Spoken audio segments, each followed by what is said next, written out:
Dude, let's talk about Superman.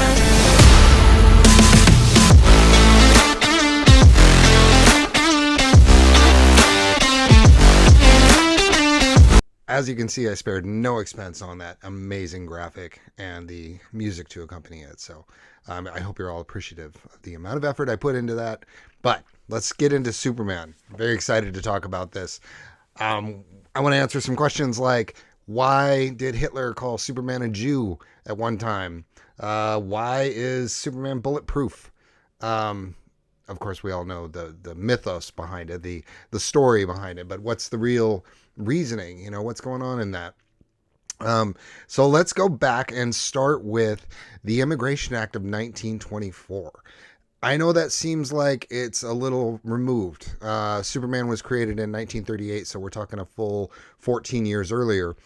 And why is that important? Well, the Immigration Act of 1924 was an act set in place by the American government that was limiting the amount of immigration we were getting from countries, and it limited them in the sense of they had their population, and only 2% of that population could immigrate to America. So they were setting limits.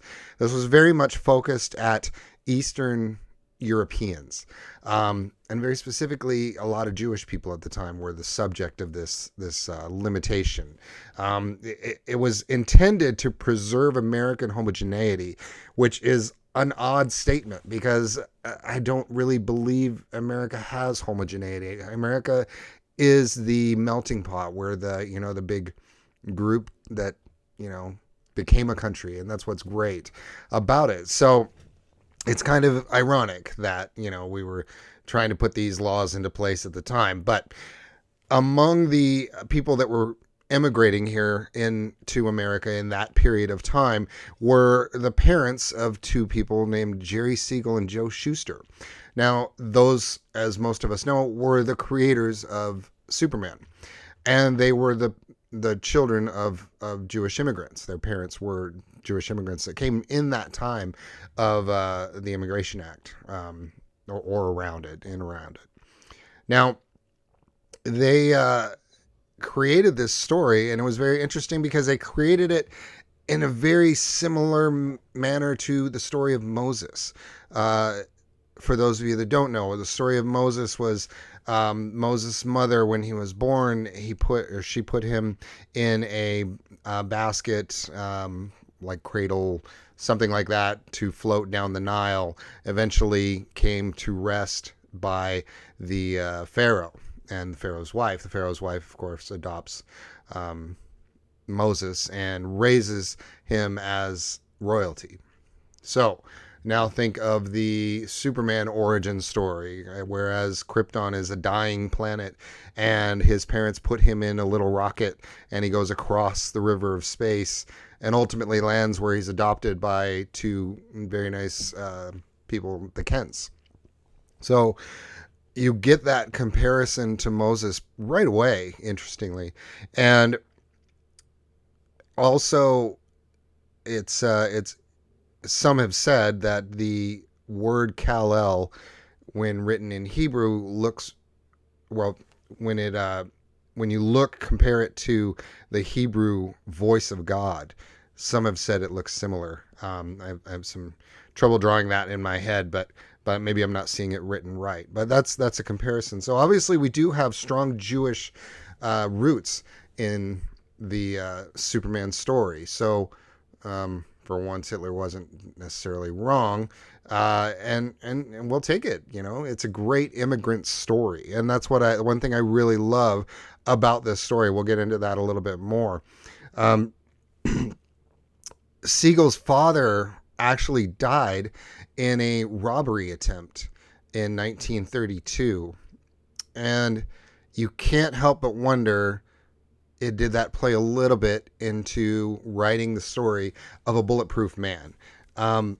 He pretty much denied that, pretty much said, this isn't the case. I didn't write it with that in mind, or that wasn't my intention. But you can't help but think that it had to play a part, right? I think so anyway. But it's interesting. I think a side note. So let's talk about Clark Kent. There were movie influences at the time. There was this guy Clark Gable, who was very, you know, influential movie star at the time, and another influential movie star at the time was Kent Taylor. So you take both their first names, you have Clark and Kent, and we've often joked about, you know, Clark Kent having, you know, two first names. That's why. So I think the biggest innovation of Superman is Clark Kent, and let me explain why. When immigrants were coming to America in those early times, they were very interested and very focused on becoming American. And so you have these people, they didn't necessarily want to have their children grow up as outsiders. They wanted them to be American. And so they often wouldn't speak their native languages to their children, or they would make sure they dressed not in a traditional way from their country, more in an American way. So they're really trying to integrate and assimilate. Well, that is Clark Kent. I mean, we have a literal alien who walks among us every day and really tries to be seamless. He tries to completely fit in and doesn't want to be noticed or seen as this other being, this godlike being. So he's very much trying to fit into an American society and be the ultimate example of an American. So that really strongly and quickly ties into that Immigration Act of 1924, and how you can see the progression of that, how they're trying to really make that statement of immigration and assimilation. Early on, Superman started out as a social activist character, and you get a lot of the sense of how he was really trying to fight that underdog, not necessarily underdog, more the immigration plight at the time. You have tenement housing, you had unable to get jobs, and crooked politicians dealing with that. And that's a lot of what Superman fought against in the early comics. The crooked businessmen, the dirty politicians. He would demolish rundown tenement housing. And this all came as a result of the New Deal in 1933 and through 1936 after the Depression from Roosevelt. And Roosevelt created the New Deal, and it did kind of create this environment of the possibility for crooked politicians, the possibility for tenement landlords and that kind of thing to really make life miserable for the inner city immigrant population. One last note that I find interesting in Superman's creation is the shorts on the outside of the tights. As often when I was a kid, I wondered why is he wearing his underwear on the outside? It didn't make sense to me. But it's a direct relation to the circus strongman at the time. That was what they did. They wore shorts over tights, and when they would do their performances in the circus. So it made an interesting, he wanted that strong man, and it really had that development of the circus type strongman. So that's what we see in that cover.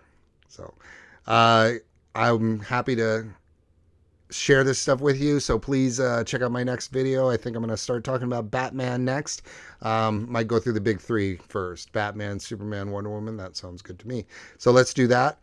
And if you have anything else you would like me to talk about or research for you, let me know. And I would love to get into that too.